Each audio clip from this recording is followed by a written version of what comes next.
Jumpa lagi di channel saya. Salam secangkir kopi. Ya, semoga kita tetap semangat dan kuat dalam menjalani kehidupan kita sehari-hari. Hari ini kita akan share tentang masalah utama. Ya, sebenarnya ini sering diabaikan baik oleh para psikolog maupun rohaniawan. Sebab ini harus diajarkan pertama. Jadi kalau kita ingin membangun rumah, itu pasti yang kita bangun pondasinya dulu, bukan tiangnya dulu, bukan atapnya dulu, atau bukan temboknya dulu. Nah, dalam membangun kehidupan kita, manusia itu sering salah. Yang dibangun ekonominya dulu, yang dibangun apa yang bisa makan, minum, pakai, tetapi lupa bahwa yang perlu dibangun adalah jati dirinya, yaitu sebenarnya menjadi masalah utama kita. Makanya ketika kita menjadi besar, kita akan mengalami krisis, yaitu krisis identitas. Nah, kenapa masalah utama ini menjadi masalah utama yang sangat penting? Sebab kalau kita tidak kenal diri kita, maka kita tidak kenal siapa keluarga kita, kita tidak akan kenal siapa Tuhan kita. Jadi inti dari masalahnya adalah diri kita sendiri. Nah, hal ini kenapa saya mau bagikan? Karena saya punya pengalaman kemarin, HP yang biasa saya pakai untuk merekam ini, saya reboot ulang. Nah, ketika saya reboot ulang, saya itu lupa akun Mi-nya. Ini saya pakai Xiaomi, jadi akun Mi-nya itu lupa. Sudah akun Mi-nya lupa, passwordnya lupa. Dan itu bermasalah. Semua akun tidak bisa saya buka. Ya, kenapa saya reboot ulang? Karena ada bugs, ada virus di HP saya sehingga harus saya kembalikan ke setelan pabrik. Tetapi setelah dikembalikan ke setelan pabrik, saya lupa siapa akunnya, saya lupa nomor ID-nya, saya lupa semua, termasuk passwordnya. Nah, itu akan menjadi bermasalah bagi kita semua. Ya, sama seperti yang saya alami, saya harus ke tukang servis, ke konter, harus dikembalikan lagi, dihubungkan lagi dengan pabrik minyak ya, melalui sebuah akun, ya kan, di sana baru bisa dibuka. Nah, demikian juga hidup kita sebenarnya. Ketika kita mengalami krisis identitas, kita tidak punya identitas diri, kita kehilangan identitas diri, itu susah. Ya, susah. Akhirnya semuanya, segala sesuatu dalam hidup kita itu kacau, semua tidak bisa dibuka. Aplikasi-aplikasi dalam kehidupan kita tidak bisa dibuka, dan akhirnya kita harus terhubung kembali lagi ke penciptanya, yaitu Allah sang pencipta. Karena saya juga harus kembali lagi ke akun Mi-nya, ke si pabriknya gitu kan. Melalui akun bisa dibuka, karena pabrik Xiaomi itu menyiapkan itu. Jadi kalau ada handphonenya rusak ya dan tidak bisa dibuka, tidak ada ID-nya lupa, passwordnya lupa, harus ke sana baru bisa dibuka, di unlock namanya. Ya, istilah di dalam Android namanya di unlock. Nah, sebenarnya sama dengan hidup kita. Ketika kita hidupnya susah, ketika kita tidak tahu identitas kita apa, ya kan? Maka kita harus terhubung kembali kepada Tuhan. Ya, jadi ini bukan bicara masalah rohani, saya bicara masalah teknologi yang saya bawa ke dalam kehidupan kita sehari-hari. Jadi ini bukan tausiah, tetapi saya ingin bahwa kita kembali yuk. Ya, kita kembali kepada, sama seperti HP saya yang rusak, kehilangan identitas, kehilangan password, saya harus balikin lagi dan kembali, harus dinormalin lagi dari nol lagi, gitu kan. Nah, ini kenapa kenapa ini menjadi penting? Karena ketika kita punya krisis identitas, hal yang selanjutnya adalah kita punya krisis keyakinan. Kita nggak yakin siapa diri kita, dan karena kita tidak yakin siapa diri kita, akhirnya kita tidak punya kepercayaan diri, dan akhirnya kita tidak percaya siapa Allah itu, yang telah menciptakan kita. Nah, akhirnya muncul, kalau sudah merembet itu akan menjadi krisis. Krisis selanjutnya adalah krisis moral, ya kan? Ya, manusia menjadi rusak dan dia mengalami krisis karena memang dianya sudah kurang sejak awal, sudah rusak sejak awal, maka jadi krisis moral. Krisis moral melahirkan krisis ekonomi, ya, krisis moneter, krisis pangan, semuanya akan jadi, ya, karena manusia kehilangan identitasnya. Nah, mungkin orang bertanya, apa hubungannya krisis pangan, krisis ekonomi, krisis moneter dengan krisis jati diri? Ya, adalah semua. Ketika manusia itu serakah, ketika manusia kehilangan jati dirinya, manusia itu akan menjadi jahat. Manusia itu akan menghancurkan bumi ini, manusia akan merusak bumi ini, terjadilah krisis pangan, ya kan? Manusia akan serakah, terjadi krisis moneter, gitu kan, banyak gitu loh. Nah, itu yang tidak dipahami baik oleh para guru-guru rohani kita, ya, karena lupa meletakkan dasar. Yuk balikan. Nah, kalau saya saya punya keluarga, saya punya istri, punya anak. Saya tidak menekankan apa-apa dalam kehidupan mereka kecuali identitas. Siapa kamu sebenarnya? Who am I? Gitu. Jadi siapa kita? Kalau sudah kenal ya, saya tidak perlu apa ya? Saya tidak perlu menjelaskan lagi. Sama seperti kalau saudara atau kita semua ya beli suatu produk, itu sudah ada di identitasnya, spesifikasinya apa, nggak usah dijelasin. Ya karena akan berfungsi dengan dirinya, dengan sendirinya. Nah itu yang harus kita pahami bersama, kita renungkan, yuk kita koreksi diri kita, siapa kita sebenarnya, kita diciptakan untuk apa. Sama seperti pengalaman saya, karena HP saya sudah banyak aplikasi yang di luar bawaan ya,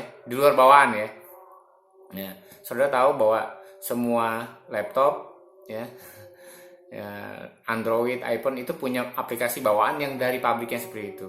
Dan ketika saya masukkan aplikasi-aplikasi lain di luar bawaan itu biasanya bermasalah ya. Ada virus segala macam ya yang tidak dilindungi oleh proteksi pabrik itu sendiri. Nah akhirnya bermasalah, dan ketika bermasalah kan harus dikembalikan kepada setelan pabrik, dan dikembalikan kepada setelan pabrik kita harus punya identitas. Nah itu sama dengan hidup kita. Yang pertama kita harus pahami bahwa kita adalah makhluk paling sempurna. Kita melebihi malaikat, apalagi setan, melebihi binatang. Nah, ketika kita kehilangan identitas makhluk yang sempurna, kita lebih jahat dari setan. Setan tidak pernah membunuh, saya bilang. Setan tidak pernah mencuri. Ya, setan tidak pernah menghakimi. Karena itu memang bukan tugas dia. Tetapi manusia itu sering menghakimi, sering membunuh, memfitnah. Wah, manusia itu lebih jahat dari setan karena kehilangan identitas. Siapa kita? Nah itu pasti ada anak kecil udah belajar mencuri, membunuh, bahkan orang tuanya ada yang dibunuh, ya kan? Gara-gara warisan ya, orang berantem saling membunuh, itu kan identitasnya sudah kehilangan. Dia sudah lebih jahat dari setan. Dan biasanya Pak Rohaniawan berkata, wah setan yang mengganggunya kan, setan yang membisikinya. Padahal enggak, karena identitas dia hilang, maka dia gampang digembosi, dihasut. Nah, dia hasut, akhirnya dia memang itu bukan diri dia. Biasanya gini, kita bisa buktikan semuanya secara fakta. Coba cek orang yang pernah membunuh, cek orang yang berzina, ya maaf ya, cek orang-orang yang berbuat kejahatan, ditanya, pasti mereka menangis. Kenapa? Karena itu bukan diri mereka. Ya, kalau lagu dulu ada lagunya, aku bukan diriku lagi, ya kan? Dia itu I am not I am. Jadi itu menjadi masalah. Jadi sebenarnya ketika saya setuju dengan para psikiater, psikolog ya daripada rohaniawan, maaf ya.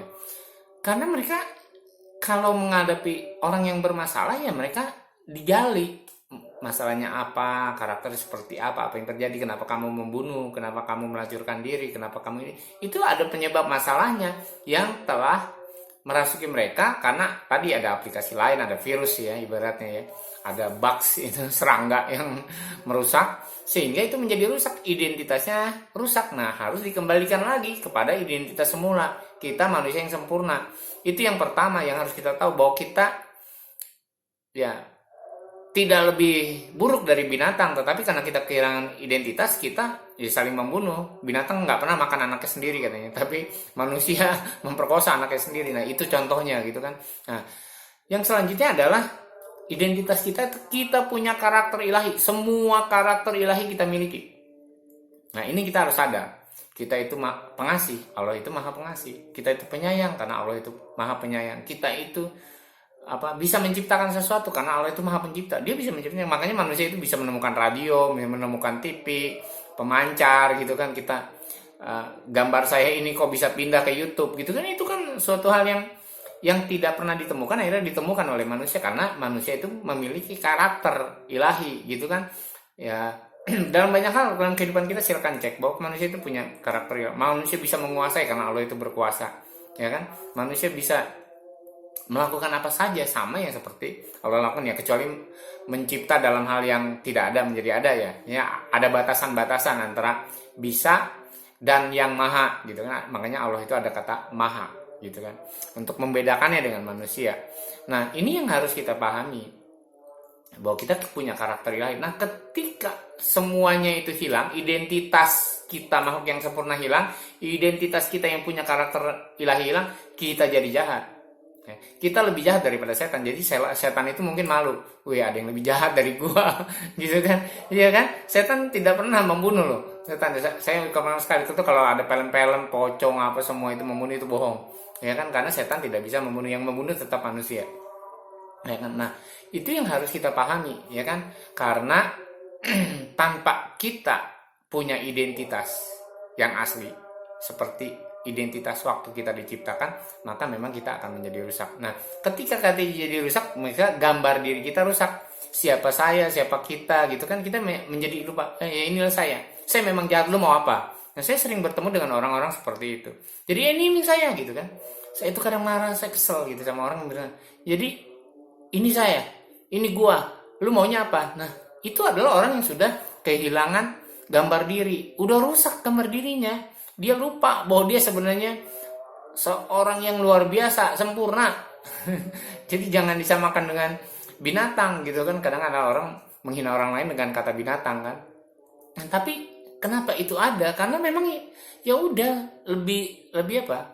Lebih jahat dari binatang dan lebih jahat dari setan. Nah, itu yang harus kita pahami. Nah, kita harus kembalikan bagaimana kita memahami, bagaimana kita bisa balik ke sana, ya kita harus mendekatkan diri kepada Tuhan dan bertanya, mengapa kita diciptakan, untuk apa kita ada, dan untuk apa gunanya, ya kan? Nah, itu sama ya seperti HP yang saya punya, yang rusak kan pabrik menciptakan untuk ini dengan spek ini, ada kameranya buat ini, ada fiturnya ini buat ini, ada semuanya, ada semua sudah dilengkapi. Nah, sama sebenarnya kita sudah dilengkapi semuanya itu, tetapi karena kita tidak yakin akan itu, tadi kita punya krisis identitas, akhirnya kita tidak mengalami yang namanya krisis keyakinan, akhirnya kita mengalami krisis moral, ya sudah semua krisis ada. Nah, manusia diciptakan itu sebenarnya untuk memelihara dunia ini, ya.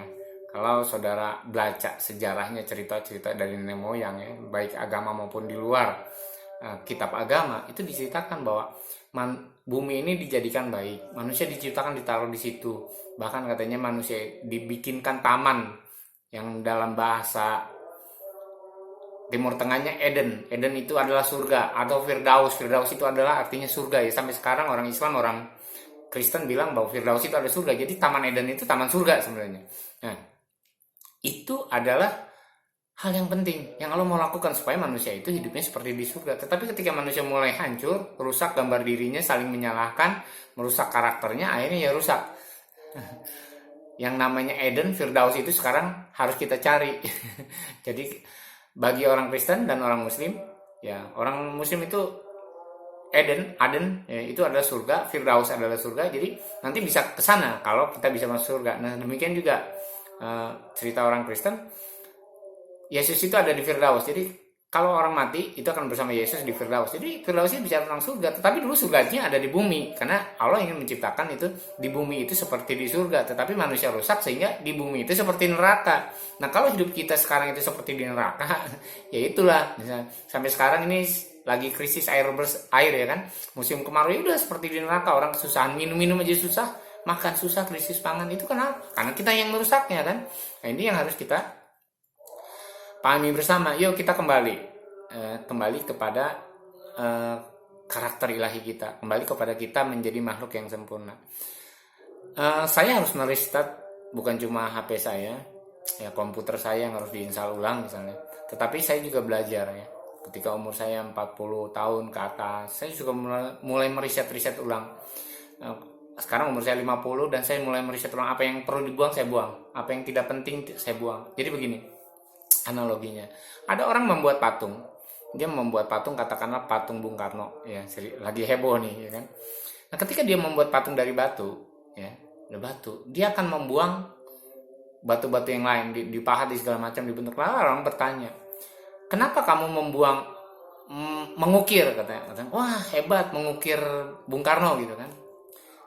Nah, si pematung tuh biasanya bikin, saya tidak mengukir Bung Karno, saya hanya membuang sesuatu yang bukan Bung Karno, gitu kan. Jadi yang dia buang itu yang memang bukan mirip Bung Karno, makanya jadilah hidungnya Bung Karno, ya kan, matanya dan alisnya, semua tubuhnya Bung Karno. Jadi pematung itu bukan mengukir, tetapi membuang apa yang memang tidak mirip dengan Bung Karno. Nah, sebenarnya di dalam kehidupan kita juga gitu, kita harus membuang yang bukan mirip kita. Kita harus membuang yang keserakahan, itu bukan kita. Kita harus membuang yang kejahatan. Itu bukan kita. Kita harus membuang yang hawa nafsu, seks. Kita harus membuang hawa nafsu, serakah, makan, harta. Itu bukan kita. Nah, jadi kita buang. Ya, saya sudah membuang gitu. Saya belajar membuang, dan itu memang sulit. Ya, sama seperti pematung itu, untuk membuangnya itu harus dipukul dengan keras supaya batunya itu terbuang. Tetapi keras saja tidak cukup, harus dengan perhitungan. Karena kalau tidak pecah, semuanya juga pecah, ikut pecah. Misalnya mau ngukir mata gitu kan, itu mau dibuang lah ya, bagian-bagian yang tidak mirip mata dibuang. Tetapi kalau itu salah pukul, salah pahat, itu akan retak. Dan itu bisa membuat patung itu menjadi retak semua. Jadi analogi tentang patung ini harus kita pelajari bersama, kita pahami bersama bahwa membuang segala sesuatu yang bukan kita itu memang nggak mudah gitu. Jadi saya menceritakan, saya bagi pengalaman itu tidak mudah. Bagaimana saya tidak ingin tergantung sama uang, itu juga tidak mudah. Bagaimana saya tidak tergantung sama makanan, itu tidak mudah. Saya harus mengalami sakit dulu. Berarti saya tidak serakah. Dulu saya kalau makan 2 piring, sekarang saya cukup 1 gelas air mineral, itu nasinya segitu, sayurnya yang banyak. Jadi tidak penting. Jadi makan buah 1 hari 10 itu nggak penting. Makanan yang banyak, yang enak-enak nggak penting. Yang penting nilai gizinya ada. Ya itu berubah, dan itu susah gitu kan. Saya itu orang yang gemar makan. Tiba-tiba saya harus membatasi diri saya untuk apa yang penting. Sebab berapa banyak pun yang saya makan sebenarnya nanti tidak berguna di dalam tubuh saya. Nah, itu yang harusnya saya pelajari, dan saya harus buang. Nggak usah makan banyak-banyak, karena makan 1 piring kecil saja dengan ada mungkin protein di situ, terserah, tahu tempe proteinnya, nggak usah ayam, nggak usah ikan, itu sudah berguna. Dan sayurannya pun direbus, nggak usah dimasak, nggak usah dibikin enak, dibikin sop segala macam, cukup direbus saja, itu juga sudah berguna kan. Yang penting berguna, bukan enak gitu. Nah, itu yang saya pelajari, dan saya buang semua yang tidak penting gitu kan. Nah, itu sama seperti orang yang tadi membuat patung Bung Karno ya. Jadi ini yang harus kita pahami bersama bahwa saya prihatin, betul, saya prihatin karena ternyata agama tidak mengajarkan yang basic, yaitu bagaimana membangun sebuah kerohanian ya. Dunia rohani, agama kan bicara tentang dunia rohani, yaitu dengan mengajak orang untuk mengenal dirinya sendiri, identitasnya dulu. Sebab apapun yang diajarkan di dalam kerohanian ya, atau ya kita bicara dalil-dalil lah kalau soal rohani, semua hukum-hukum dan dalil, tanpa kita mengenal identitas kita, maka kita akan salah. Sama aja, saudara, kita punya HP ya kan, tidak kenal identitasnya ya. Sekarang itu namanya emailnya. Ingat, email itu salah satu identitas dari HP. Itu tidak akan bisa digunakan kalau emailnya tidak terdaftar. Nah, itu contoh saja. Ya, sebagus apapun emailnya tidak terdaftar, identitasnya tidak terdaftar, maka tidak bisa dipakai.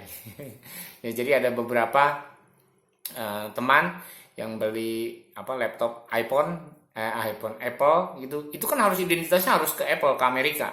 Nah, kalau tidak terdaftar di sana, saudara tidak bisa memakai Apple. Jadi itu sama Xiaomi juga, saya kehilangan ID-nya Xiaomi, ya saya nggak bisa pakai.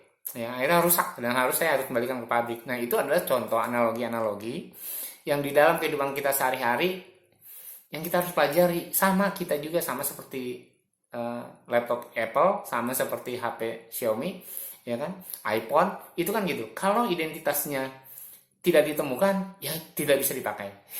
Ya, masalah yang kemarin saya HP ini adalah karena identitasnya saya tidak bisa menemukan. Saya lupa identitasnya apa, passwordnya juga apa, saya nggak tahu. Nah, itu tidak bisa dipakai. Nah, sama sebenarnya di dalam hidup kita. Ketika kita kehilangan identitas atau kita mengalami krisis identitas, sebenarnya hidup kita menjadi nggak benar. Jadi tidak bisa dipakai oleh siapa? Yang memakai kita itu Allah.